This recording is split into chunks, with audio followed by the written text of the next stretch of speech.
So for this spell work question, whenever you need to find the percent uncertainty of a temperature, you have to convert it to Kelvin. So we're going to add 273 in order to convert Celsius to Kelvin. So 2 plus 273 is of course 275. Kelvin, no degree sign. And then the rule for taking an absolute uncertainty and adding a pure number is that there is no effect.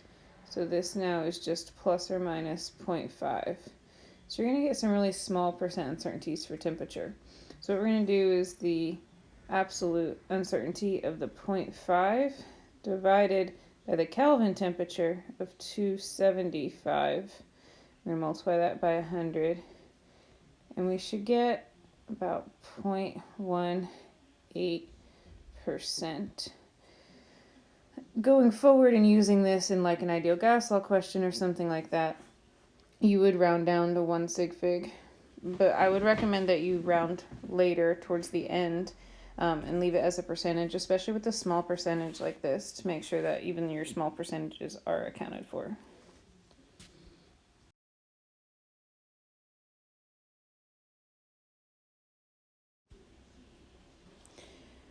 So for IB style labs, you absolutely want to make sure that you include a graph. Graphing is considered a better way of averaging your values, and proper data processing should always involve getting final answers from a graph and then averaging those at the end.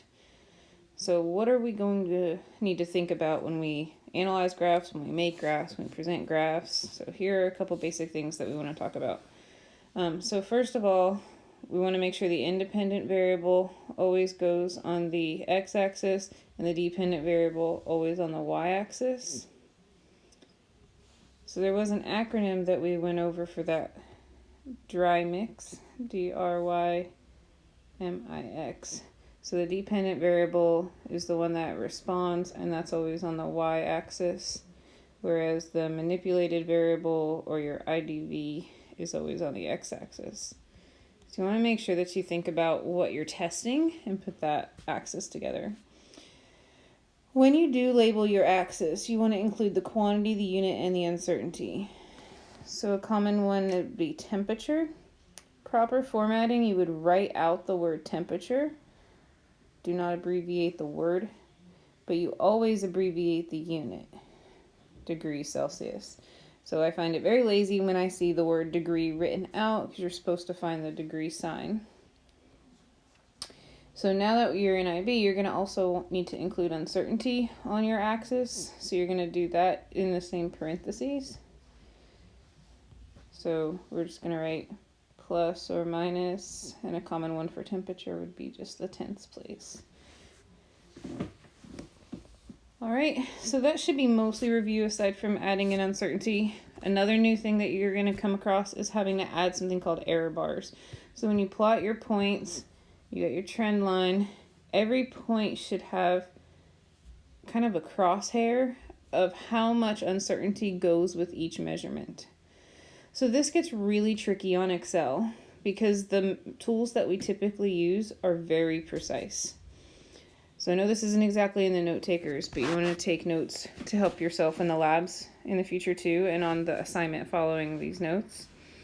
The first thing I would recommend you do after you get your plot points on a scatter plot, and yes, scatter plot, not a line graph on Excel, is to double click on the dots themselves, the data points, the 5 dots that show up, any one of them, double click on that. Excel calls them markers. So you're going to want to go into the marker toolbars and try to shrink the size of the marker. The smaller the marker, the easier it will be to see your error bars. So you make the marker as small as possible, and for whatever reason, the smallest size I can get is 2. I don't know why they didn't just make that the 1 if that's its smallest size. But you get the markers so that they're really small. You can also make them different shapes so that it's easier to see lines sticking out of it. Then you can add your error bars. And then if you double click on your error bars, you can adjust their size as well. You're always going to want to use a fixed value for your error bars. So you'd have to double click on your error bars and then toggle it to fixed value.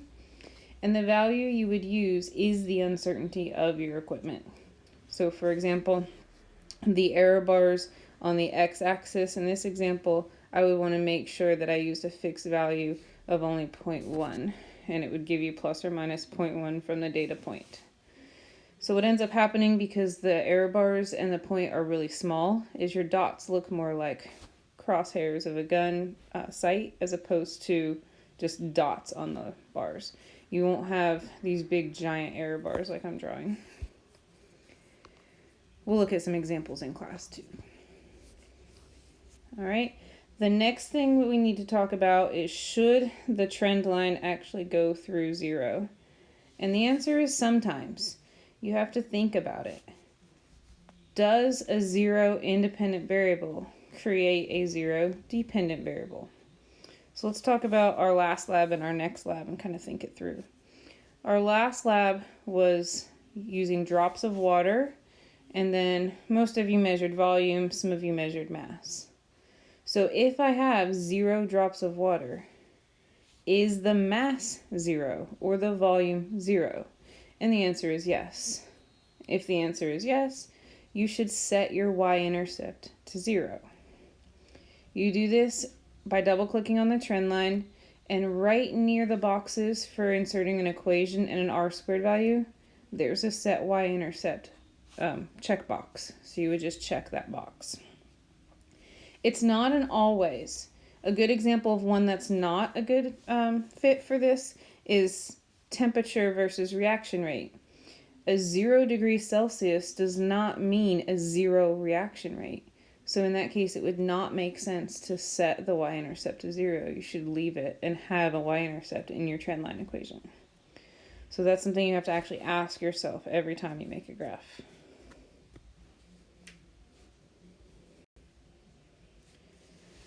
So these are some basic definitions. Extrapolation should sound familiar. It's what we do when we have to predict what happens outside of the measured values.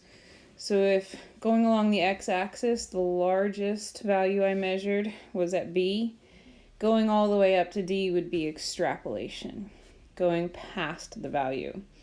We did this in the solubility lab where we were having to read way off the chart that the potassium nitrate would completely dissolve, and then kind of predict what would happen to if we had less stuff. Well, if it can dissolve more, then we know it'll dissolve what we've got. Interpolation is when you're actually in between. So on the x-axis, I have a lower and a higher value. So we do this actually probably more often, where you read from one side to the trend line and read down or read over, go the opposite direction. So when you're using the intercept to try to determine an answer, you're using interpolation. All right, so this is probably the most important slide of the entire set of notes. You always want to design your lab in a way that you are having your graph answer the question. So most commonly, it's the slope that we want to give us the answer to our question. Like for the drops of water lab, the slope told you the volume per drop of water. So that was how we were able to determine the volume for the 1 per drop of water. So it's always rise over run, or this should say delta y over delta x. So the change in y over the change in x. That's going to give us our slope. So what do you think the slope would be, looking at this first graph, if I've got PV on top and NT on bottom? Rise over run. And don't tell me that it's the relationship between the pressure and volume compared to the moles of the temperature times the temperature. I want to know, what does this equal? Looking at the ideal gas law itself, PV equals nRT. If I take PV and divide it by N and T, I get R.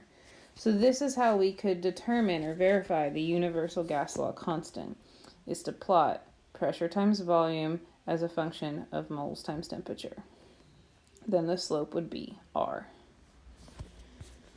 Looking at the second graph, we have moles of water and moles of the anhydride. So an anhydride, for those of you that don't remember, is the part without water of a hydrate.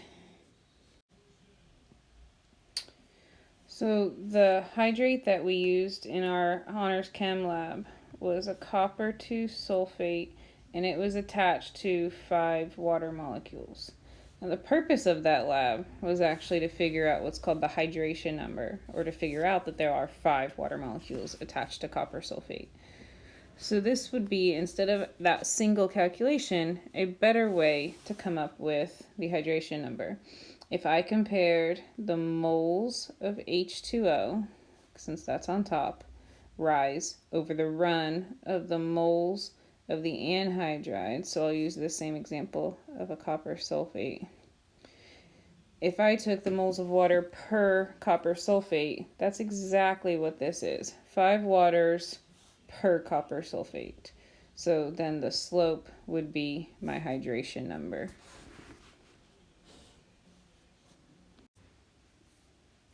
You will have to show that you know how to calculate the slope of your trend line by hand on your Unit 1A test and on one of your IB chemistry papers if you test in chemistry. So yes, it's rise over run. Yes, it's change in Y over change in X. But there are a few more rules to consider. So the first thing, and this is probably the most common mistake, I saw this on our last lab too, is that you are finding the slope of the trend line. It is super rare for the data points to actually be on the trend line. How many times have you seen an R-squared of 1? So do not pick the data points. Pick 2 trend line points. And so there will be a graph kind of outline on your test. And so when you plot your data, you're going to get your trend line to go through it. And I usually pick a point where it's kind of close, there we go, kind of close to an intersection so that you actually have numbers on your X and Y axis to use. So get as close as you can to some kind of intersection with numbers for your points, but make sure they are line points, not data points. If there happens to be a data point that's on the trend line, do not pick that point. See how that's in all caps? It's because they will take off major points for that. Do not pick the data points. You have to prove that you know data points are not necessarily on the line, so don't pick that point. The other thing is, if you pick points that are right next to each other, then that's not a very good representation.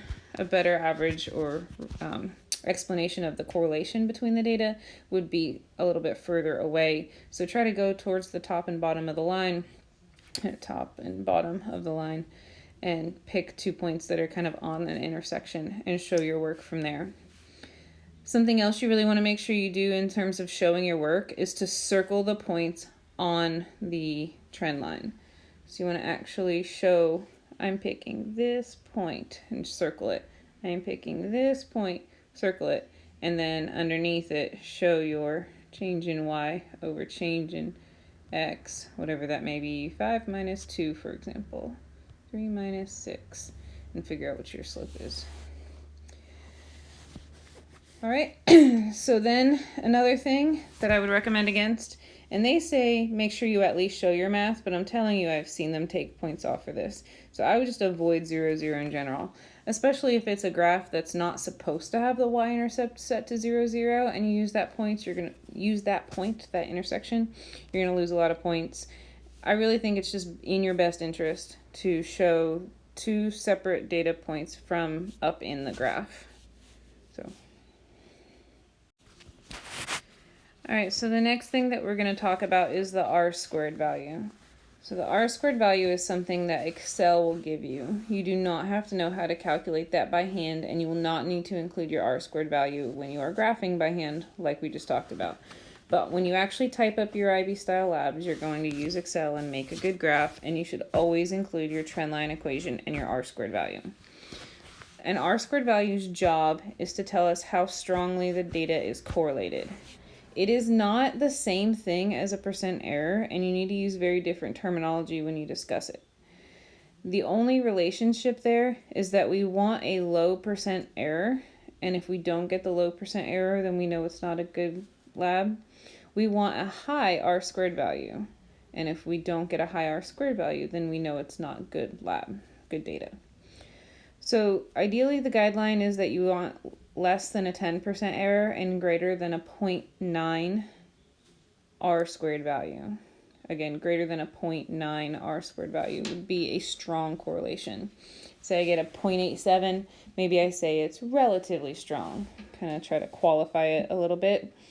But if you end up with like a 0.5 R squared value, don't use it, redo it, figure out what's wrong. The closer to 1, the better, but 1 does not equal causation. So you should have talked about correlation versus causation in Honors Chem. Causation being where one thing absolutely, without a doubt, completely causes the other. Correlation being where there is a proven relationship between two things. And due to sources of error, that's all we can ever do, even if you were lucky enough to get an R squared value of exactly 1. That is just the strongest correlation, not a causation. A common mistake that I see is people trying to force different types of trend lines in order to get the R squared value to be lower. All the graphs that we're going to make in this class will be linear. We're even going to talk about how to linearize graphs that aren't naturally linear. So don't try to force it to be an exponential fit when it's not. It's supposed to be a direct relationship. We want to see a linear graph. So something new for everybody is going to be error bars, and that's new because we didn't deal with uncertainty in Honors Chem, so you haven't seen uncertainty affect your graph yet. So how do we account for the uncertainty of the equipment? Well, error bars. So they're going to help show how precise the data was. That's why earlier I told you to set the fixed value to the uncertainty. So as we look at the kind of size of the error bars, we can see a large error bar, like these are pretty wide error bars actually, or pretty tall error bars. This would be a very imprecise piece of equipment. So the size of the error bars should be based on the uncertainty of your equipment. So if you're using a thermometer that has a precision of 0.1, you're going to put that in for your fixed value and you're going to get an uncertainty. One thing I have to say about this little picture here is that it actually doesn't make sense to have a small error bar on one data point and a larger error bar on another data point. So this must not have been actually created but just drawn in, because your error bars would have to be the same for all of the X values. And then you can have different X versus Y, but all of the Y would be the same height. So don't stress yourself out if you're looking back at this later. This can't actually be done in Excel, but you should set them to whatever your actual equipment is. And of course that actually means it should all be the same for all your data anyway. So let's talk about putting the trend line on and where it falls in the error bars. So if we go to plot our trend line and it does fall within the error bars, sorry that's not super straight. If it does fall within the error bars, then the uncertainty of the equipment actually is enough to account for any variations. And so your only sources of error would really be random errors. Whereas if the trend line absolutely does not fit within the error bars, then you know that you have great systematic errors. And you want to discuss what type of errors to expect based on this before you go into your sources of error section of your evaluation.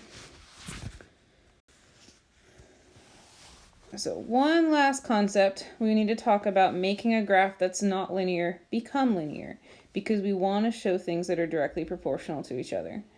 So if I graphed y versus x, where y is a function of x, when I actually know that y is equal to square root of x, or y is directly proportional to the square root of x, I would get this curved graph. But since I know y should be proportional to the square root of x, instead of doing y versus x, I should just plot y versus the square root of x. So if I do that, if I calculate the square root of x, and yes, I'm going to plug it into my data table here, showing that calculation, and then present a graph that actually is linear. So another example of linearizing is that if I have, this should say y equals k times a to the third power here. So if I have k that I want to be my slope, I could divide by a to the third to isolate k, right? Meaning the rise should be y and the run should be a to the third. Whereas graphing a would give an exponential curve, graphing a to the third produces a linear line. That's what we want to do. So this goes back to making sure that your slope is meaningful. Figure out what you're going to graph, work backwards from there to figure out what data to collect, and let that drive the design for your lab.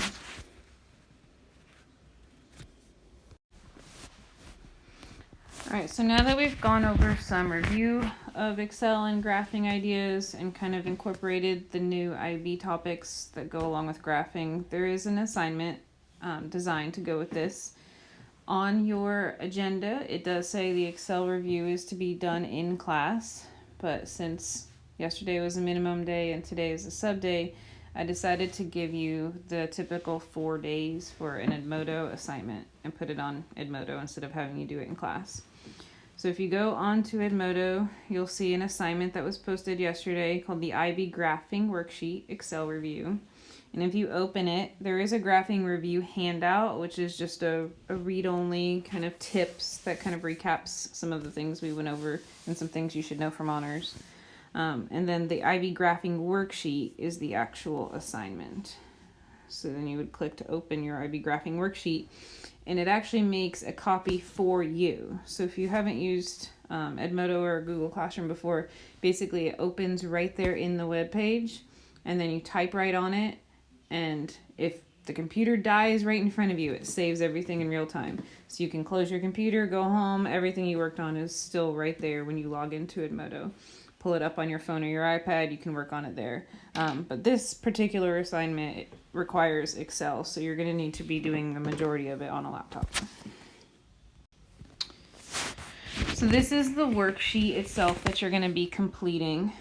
So at the top part of it, I'm giving you some raw data, some mass and volumes with uncertainty, and there are some specific directions here about creating a graph and some reminders about where to put your ADV and your DV into the Excel spreadsheet.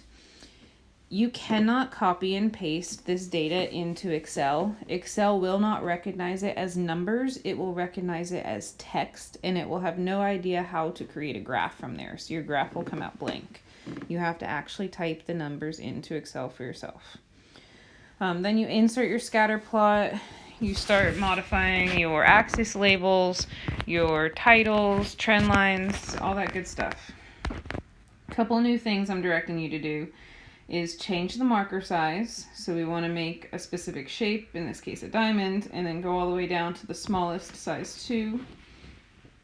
Then you're going to insert error bars. And I know I said to use the uncertainty as the error bars, but on this particular assignment, I want you to use this error bar that I'm giving you, a fixed value of 1, instead on the x-axis, and practice deleting them. So I'm having you take them off of the y-axis.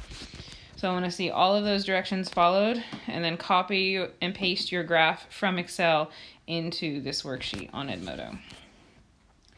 Then there is one question, like one post-lab type of question that I'm asking you.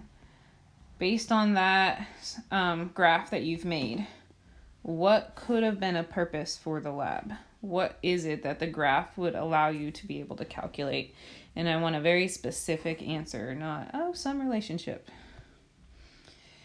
Next thing I'm going to do is give you 2 more sets of data. So now we have 5 levels, 3 trials.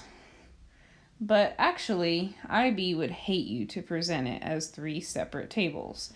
We want a concise way to present all of the data in a way that makes a lot more sense. So I'm asking for a combined data table, IB style table right there. Next option is for extra credit, and I will put it in the lab category. If that convinces you to try the extra credit, you'll want those lab points. The labs do start off kind of tough, but you'll get better at them. Anyway, so you can, for 10 points, try to now create a graph with 3 trend lines on one graph. So I give you directions here on where to put each set of data. Again, you're coding your own Excel spreadsheet, so you have to type it in for yourself. Don't worry about sig figs or anything. You're not going to be able to see that Excel coding. All you'll see is the graph. You're going to copy paste the graph in here, but after you make it all pretty. And so to make sure that the graph makes sense with 3 trend lines on it, you're going to have to find ways to make things stand out. How am I going to know which trend line goes with which set of data and all that?